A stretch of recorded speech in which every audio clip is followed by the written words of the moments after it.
세교에 가르친 천국의 비밀 4211의 3항에 있는 내용을 소개해 드리겠습니다. 주님에 대해 지극히 거룩한 인식 안에 있고 동시에 선과 진리에 대한 지식과 애정 안에 있는 사람들은 주님의 합리적인 신성과 결합합니다. 반면에 그런 거룩함이나 내적 인식과 애정 안에 있지 않지만 그럼에도 인내의 선 안에 있는 사람은 주님의 자연적 신성과 결합합니다. 그리고 그보다 더 거친 종류의 거룩함 안에 있는 사람들은 주님의 감각적 신성과 결합합니다. 이것이 바로 민수기 21장 9절에 나오는 놋뱀과의 결합입니다. 즉 그것을 바라본 사람들이 뱀에게 물린 상처에서 회복되었다는 그 놋뱀으로 표상되는 결합입니다.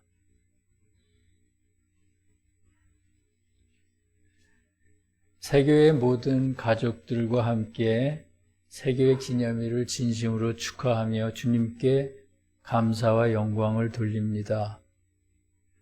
세교의 날과 관련하여 참된 기독교 791항에는 다음과 같은 말이 있습니다.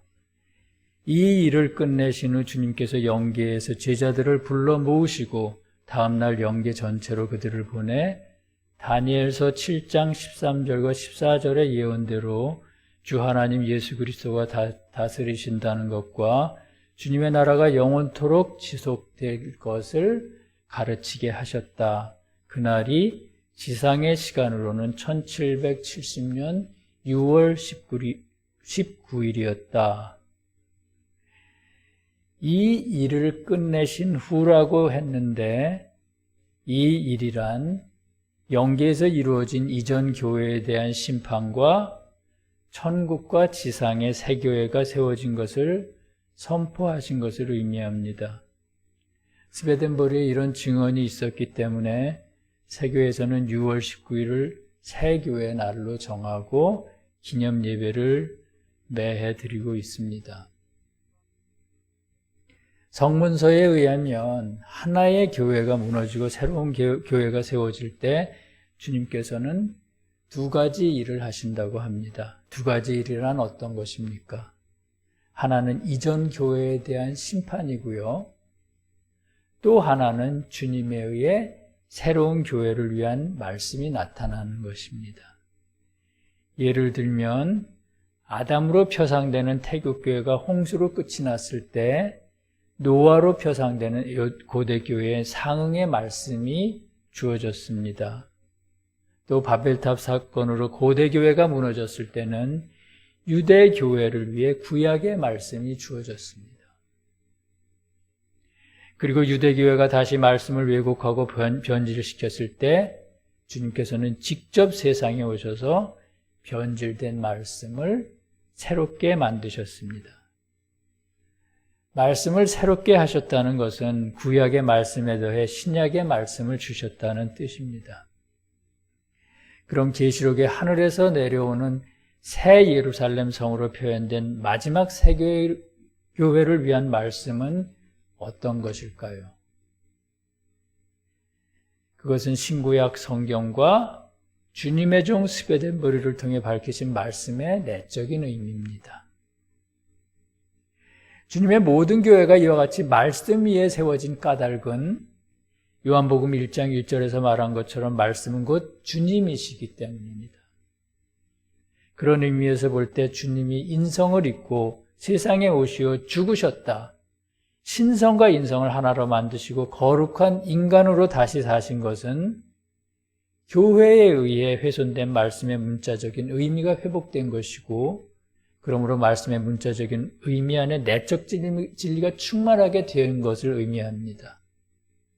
왜냐하면 주님이 입으신 인성이 말씀의 문자적 의미라면 인성과 하나가 된 여호와의 신성은 문자적 의미 안에 충만한 내적 진리를 의미하기 때문입니다. 그러므로 주님이 영계에서 지상의 시간으로 1770년에 이전 교회에 대한 심판을 마무리하시고 새 교회를 선포하신 것은 그때 바로 새 교회를 위한 말씀이 문자적으로나 내적으로나 완벽하게 준비되었기 때문일 것입니다.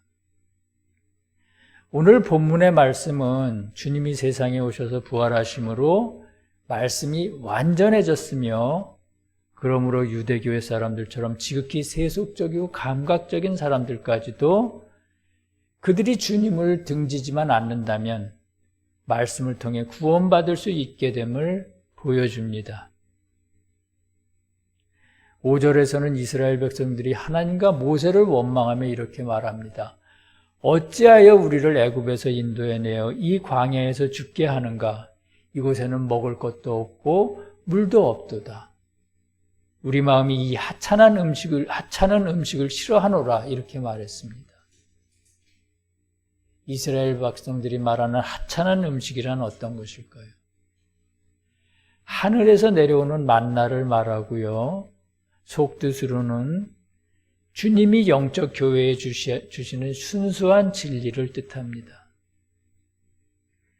이스라엘 백성들이 만나를 하찮은 음식으로 여겼습니다. 그것은 물질적이고 세속적인 사람들에게는 순수한 진리와 선이 지겹고 때로는 하찮게 여겨질 때가 있다는 뜻입니다. 물질적인 사람들에게는 세상의 기쁨이 가끔 주어져야 합니다. 좋은 음식이라든가 좋은 옷이라든가 또는 자기가 소유하고 있는 주식의 가치가 오른다거나 하는 그런 크고 작은 기쁨들이 있어야 합니다. 그래야 그들은 신앙생활이 무료하지 않고요. 그것을 자체로 축복이라고 느낍니다. 주님은 이스라엘 백성들에게 그런 자연적인 기쁨을 주시지 않은 것은 아니었습니다. 이스라엘 백성들에게 매출하기로 표상되는 세상적인 기쁨을 주셨습니다. 그럼에도 그들은 더 많은 자연적 기쁨을 원했습니다. 그래서 하나님을 향해 어찌하여 우리를 애굽에서 인도해내어 이 광야에서 우리를 죽게 하는가? 이곳에는 먹을 것도 없고 물도 없도다. 우리 마음이 이 하찮은 음식을 싫어하노라 이렇게 주님과 모세를 원망했습니다. 그러자 6절에는 여호와께서 불뱀들을 백성에게 보내어 백성을 물게 하심으로 이스라엘 백성 중에 죽은 자가 아주 많았다고 합니다. 불뱀은 무슨 뜻일까요? 불뱀은 지옥의 교활한 영들을 뜻합니다. 지옥의 영들은 신앙인들의 마음에 다양한 욕망을 불어넣습니다. 주님이 주시는 평안한 삶의 무료함을 느끼고 뭔가 자극적인 기쁨을 원하게 합니다.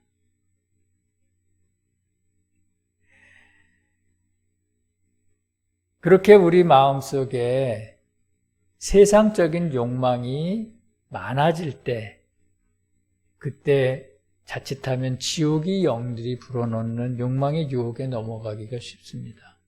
그리고 그 욕망의 유혹에 넘어갈 때 우리는 영적으로 큰 상처를 받습니다. 이스라엘 백성이 불뱀에 물리거나 죽었다는 것은 그런 것을 의미합니다. 이스라엘 백성들은 불뱀에 물려 죽게 되었을 때 비로소 모세에게 달려와 이렇게 말합니다. 우리가 여호와와 당신을 위하여 원망함으로 범죄하였사오니 여호와께 기도하여 이 뱀들을 우리에게 떠나게 하소서라고 말했습니다. 신앙인들이 지옥의 유혹에 넘어갈 때 잠시 행복감을 느낄 수 있습니다. 그러나 곧 후회와 자책감이 몰려옵니다. 그리고 지옥의 영들과 타협하는 것이 얼마나 그들에게 위험한 일인가를 절실히 깨닫습니다. 그럴 때 그는 다시 주님께로 돌아오려고 하지만 그것이 뜻대로 잘 되지 않습니다. 일단 지옥의 올무에 발이 묶이게 되면 거기서 벗어나는 것이 그렇게 쉽지가 않습니다. 그렇다면 주님으로부터 멀어졌던 사람이 다시 주님께로 돌아오는 방법은 어떤 것입니까? 말씀의 능력에 기대어 지옥과 싸우는 것밖에 없습니다. 그러므로 이스라엘 백성들이 모세에게 나를 위해 기도해 주소서라고 하는 것은 말씀에 의지해서 지옥의 유혹과 싸우는 것을 의미합니다. 모세는 곧 말씀이며 하나님의 법을 의미하기 때문입니다. 모세의 기도를 들으신 여호와께서 모세에게 말씀하셨습니다. 불뱀을 만들어 장대 위에 매달아라. 물린 자마다 그것을 보면 살리라. 이렇게 말씀하셨습니다. 앞에서 불뱀은 지옥의 영들을 나타낸다고 말씀드렸습니다.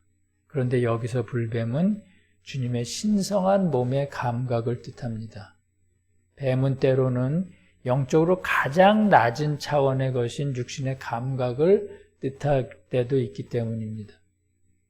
그러므로 불뱀을 장대 위에 매달고 그것을 바라보는 것은 영적 교회의 사람들이 육신의 감각까지도 신성하게 만드신 주님을 믿는 것이며 주님의 신성한 인간을 믿는 것이며 동시에 말씀의 문자적 의미 안에 담긴 내적 의미를 믿는 것입니다. 왜 그렇습니까?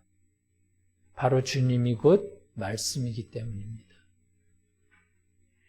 주님은 바로 그것을 위해 세상에 오셔서 지옥을 이기시고 육신의 감각까지도 신성하게 만드시고 부활하셨습니다.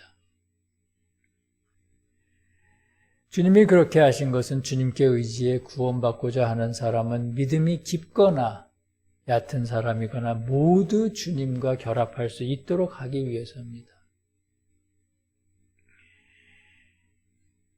주님은 모든 등차의 인간들의 믿음과 결합하시기 위해서 당신을 그렇게 가장 낮은 수준으로까지 거룩하게 만드셨습니다. 주님의 부활을 영으로의 부활이라고 생각하는 분들이 많습니다.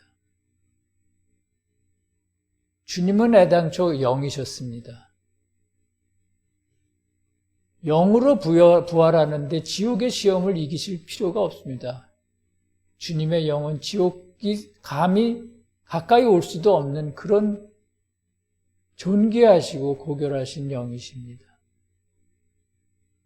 그럼에도 불구하고 주님이 영으로 부활하시기 위해서 세상에 오신 것처럼 생각하는 분들이 많습니다.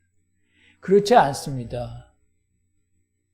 주님은 육신으로, 그러나 인간의 육신이 아니라 신성한 육신으로 부활하시기 위해 오셨습니다. 주님은 피부의 가장 바깥쪽의 감각까지도 거룩하게 만드시기 위해서 세상에 오셨습니다. 그래야 아주 감각적인 사람하고도 결합하실 수 있기 때문입니다. 그것이 주님의 자비와 사랑입니다. 9절에는 모세가 놋뱀을 만들어 장대 위에 다니 뱀에게 물린 자가 놋뱀을 쳐다보고 모두 살았다고 합니다. 말씀에는 다양한 금속이 나오는데 내적 의미가 다 다릅니다. 예를 들면 금은 선을 뜻하고요. 은은 진리를 뜻합니다. 그리고 본문에 나오는 놋은 선을 뜻하는데 자연적인 선을 뜻합니다. 따라서 모세가 장대 위에 매단 놋뱀은 신성한 인간이신 주님의 자연적인 몸과 몸에서 나오는 모든 말씀과 행동들을 뜻합니다. 그리고 놋뱀을 쳐다보는 것은 신성한 인간으로 부활하신 주님을 믿는 것입니다. 말씀에서 본다는 것은 믿는 것을 의미하기 때문입니다. 그러자 뱀에 물렸던 자들이 모두 살아났습니다. 그렇게 해서 지옥의 영들에 사로잡혀 고통받던 사람들이 다시 주님께로 모두 돌아왔습니다. 요한복음 14장 6절에서 주님은 나는 길이요 진리요 생명이니 나로 말미암지 않고는 아버지께로 올 자가 없느니라 이렇게 말씀하십니다. 주님께서 그렇게 말씀하신 이유가 뭘까요? 인간은 여호와 하나님께 직접 가까이 갈 수 없고요. 신성한 인간이신 주님을 통해서만 가까이 갈 수 있기 때문입니다.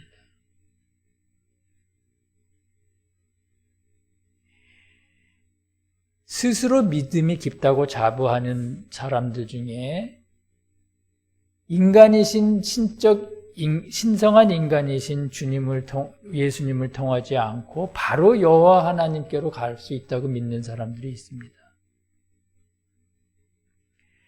그러나 여호와 하나님은 인간의 인식을 초월하신 분이십니다. 그래서 그분이 어떻게 생겼는지 어떤 생각을 하시는지 인간은 아무것도 알 수가 없습니다. 그러면 어떻게 여호와를 믿는다고 말할 수가 있겠습니까? 그러므로 여호와를 믿는다고 하는 고백은 진정한 신앙의 고백이 아니며 주님께서도 그것을 인정하시지 않습니다. 그래서 주님은 나로 말미암지 않고는 아버지께로 올 자가 없느니라라고 말씀하셨습니다. 그러나 여기서 아버지와 아들이신 주님은 따로 있는 아버지와 아들은 아니고요. 아들은 신성한 인간의 몸을 입으신 몸으로서의 주님이시고요. 아버지는 주님의 몸 안에 담겨 있는 신성한 영으로서의 주님이십니다. 그걸 우리는 분명히 알아야 됩니다. 주님은 본래부터 인간성을 가지고 계셨습니다. 그러니까 인간성 또는 주님의 인성이라고 하는 것은 인간에게 있는 고유한 것이 아니고요. 본래 주님의 것이었습니다. 인간이 주님의 모습을 닮아가는 것입니다. 주님의 인간을 닮아가는 것입니다. 그래서 구약의 말씀에서 주님이 나타나실 때는 언제나 사람의 모습으로 나타나셨습니다. 그리고 주님은 항상 인간의 언어로 대화하셨습니다. 사람들과 대화하셨습니다. 인간들이 여호와 하나님을 안다고 감히 말하는 것은 아마 그런 때문일 거라고 생각합니다.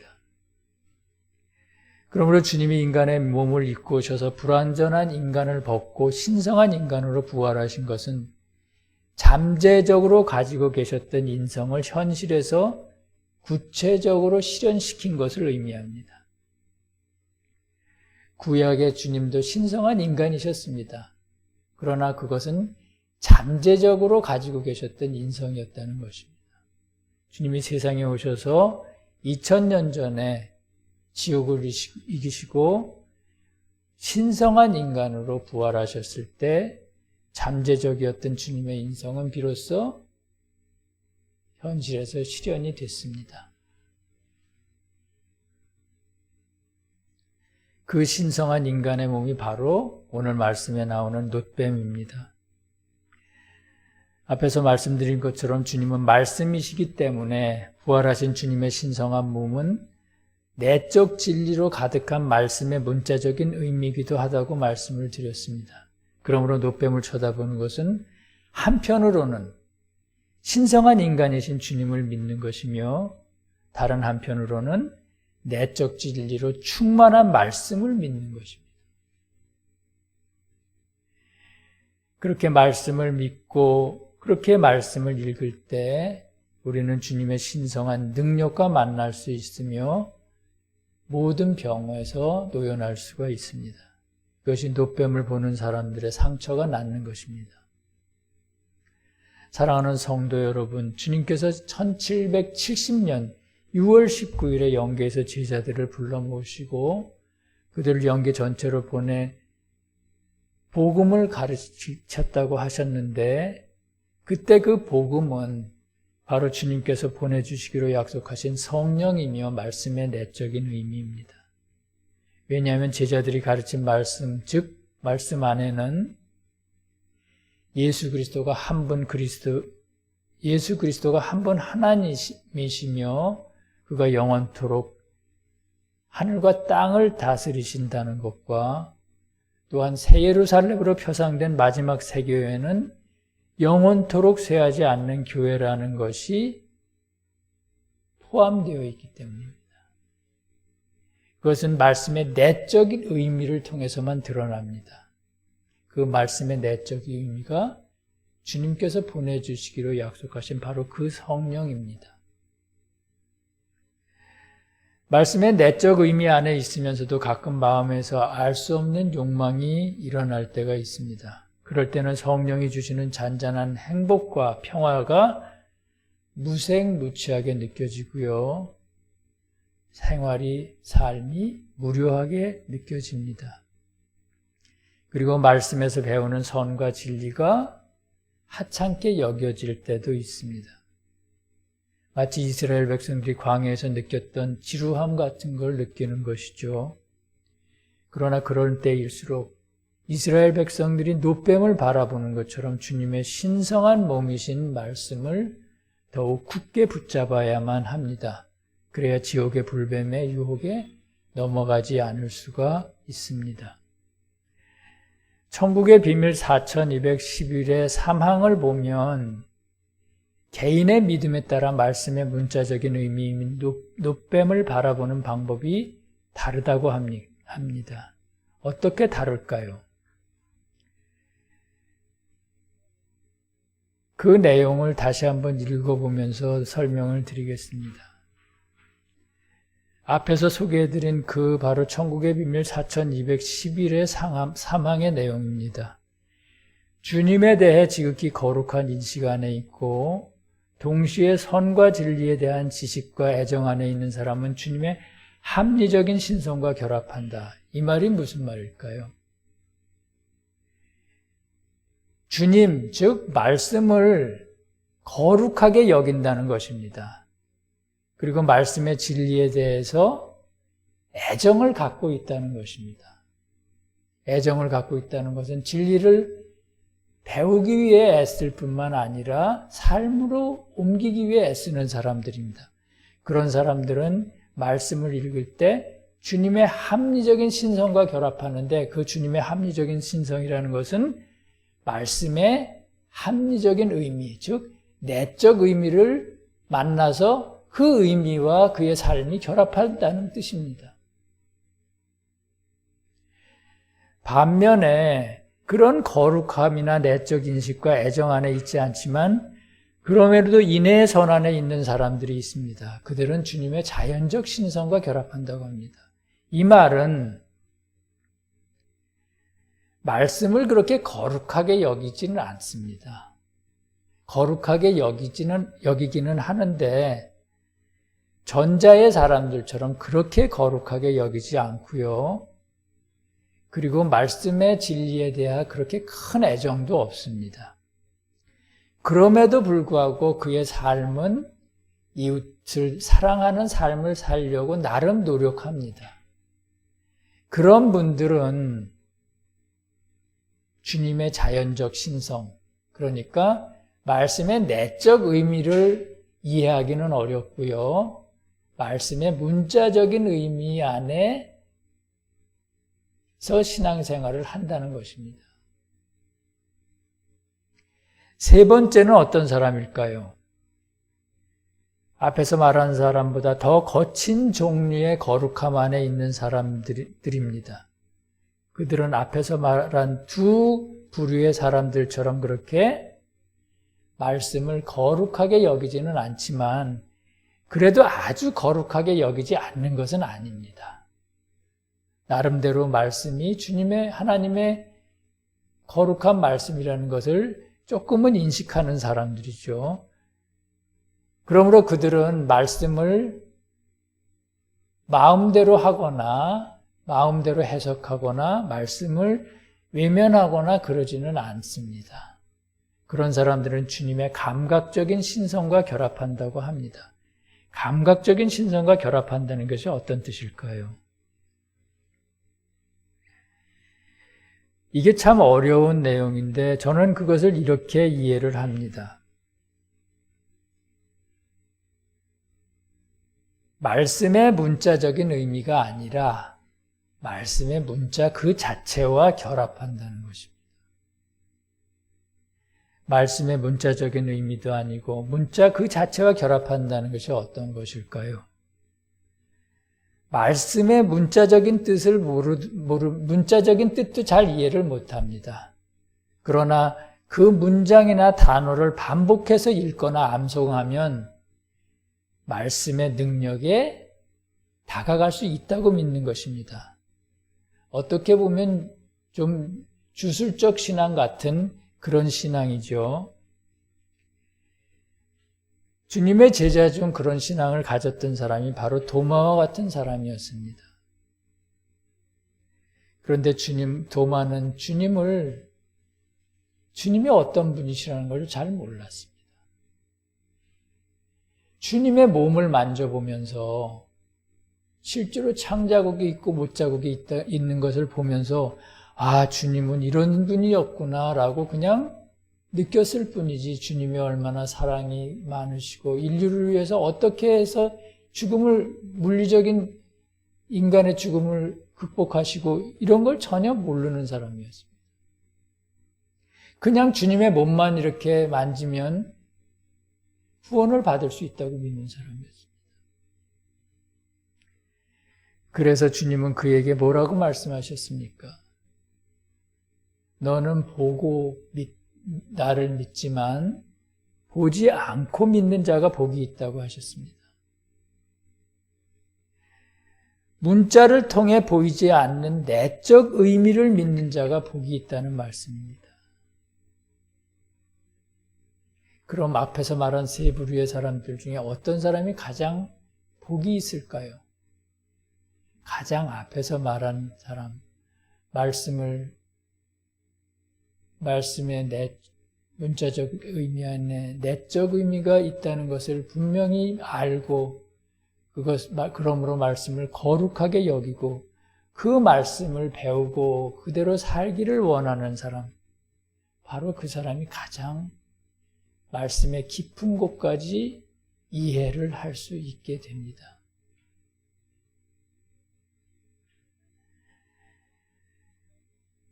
주님께서 스스로 노뱀이 되신 것은 이와 같이 모든 종류의 등차의 믿음을 가진 사람을 다 구원하시기 위한 것입니다. 주님을 배반하지만 않는다면 그들 모두를 구원하시기 위한 것입니다. 그래서 오늘 세교의 날을 맞이하여 특별히 주님의 자비와 무한한 사랑에 대해 다시 한번 생각하게 됩니다. 세교의 날을 진심으로 축하하며 노뱀을 항상 쳐다보는 주님의 은혜가 서울세교의 모든 성도들과 함께 하시기를 기도합니다. 보라, 하나님의 장막이 사람들과 함께 있음에 하나님이 그들과 함께 계시리니 그들은 하나님의 백성이 되고 하나님은 친히 그들과 함께 있으리라. 아멘.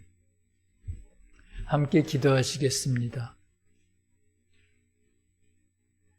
사랑과 자비의 주님, 성도들과 함께 세교의 250주년 기념일을 진심으로 축하하며 주님께 감사를 드립니다.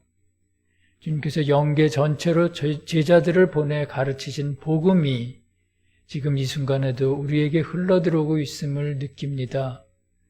주님, 어려울 때나 기쁠 때 또는 주님이 주시는 평화 가운데 있을 때에도 항상 말씀을 놓치지 않게 하시고 바른 길로 가도록 인도하여 주시옵소서.